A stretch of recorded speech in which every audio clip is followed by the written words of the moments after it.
Hi, debaters. Happy National Speech and Debate Education Day. I'm delighted that you're doing this. You're dealing with a wonderful question. The question is science, or does science leave room for free will? I think that's a wonderful topic, and I'm going to talk just a little bit about this. I'm a professor of religion at the University of Northern Iowa. My specialty is theology, ethics, and American pragmatism, the philosophical tradition of American pragmatism. I study and write about John Dewey in particular. So I am happy to say a few words about the question, and I like to put it as a question rather than as a statement.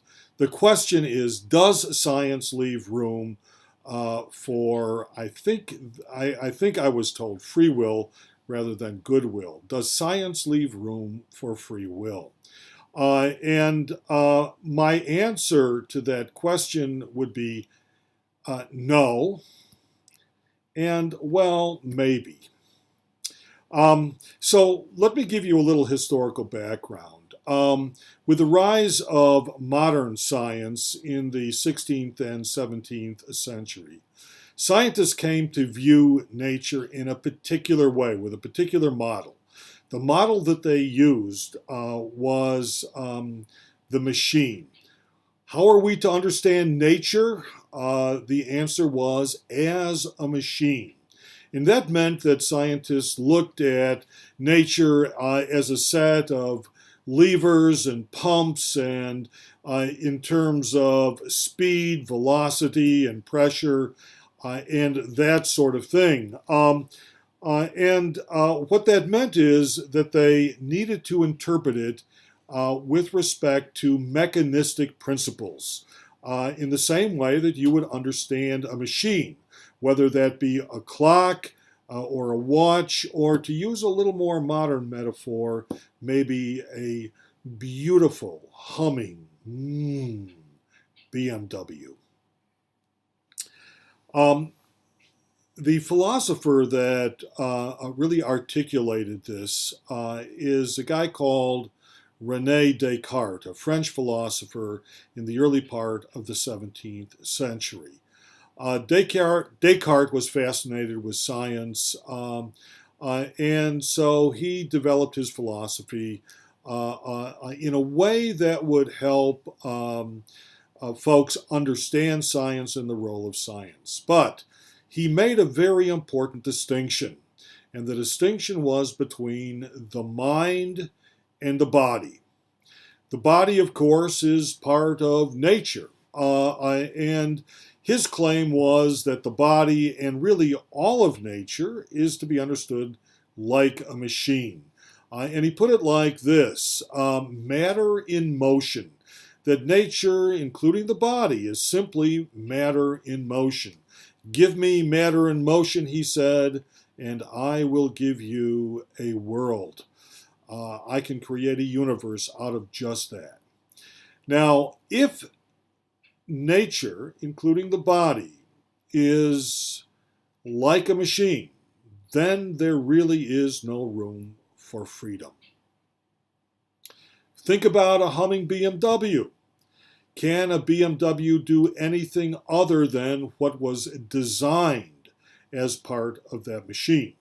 You turn the key and, by golly, boom, it starts to run, right? You put on the brakes and it slows down. Now, it may be that the brakes aren't working, in which case you have to, figure out why, but there are always mechanistic principles which would explain why the brakes aren't working, or why the car isn't starting when you turn the key, and so on. But what that means is that the BMW isn't free to turn left when you try to turn it right. It's in no position to make a decision other than what was programmed into it. Now, if that's the case, if the body is like that, and if nature is like that, then there really is no freedom. But what does that mean about human beings? Well, Descartes said that the human mind is something other than that machine-like thing, that the human mind is something that values, that cares about things, that makes decisions, and so the human mind is free. But this creates then a huge problem. The problem is, if our mind is free but our body is not, then can we as human beings be held responsible for our action? Now, Aaron is sitting right across the desk from me here, and what this means is this, that if Descartes is right, that my body is just a machine, then I can pull out a knife from my pocket here. Let's take a pen. Pretend it's a knife.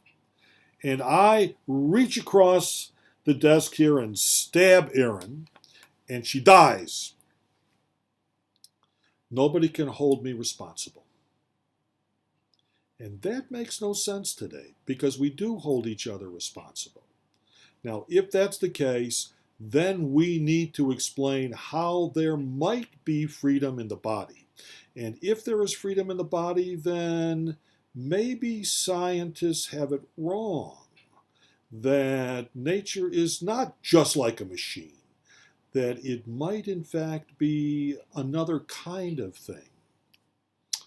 Well, some physicists have said that nature is not like a machine, but like an organism. And if it's like an organism, then there may in fact be some room for freedom.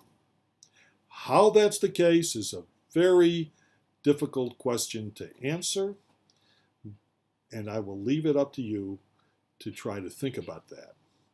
But remember this, that if nature is like a machine, then there really is no freedom whatsoever. Thank you.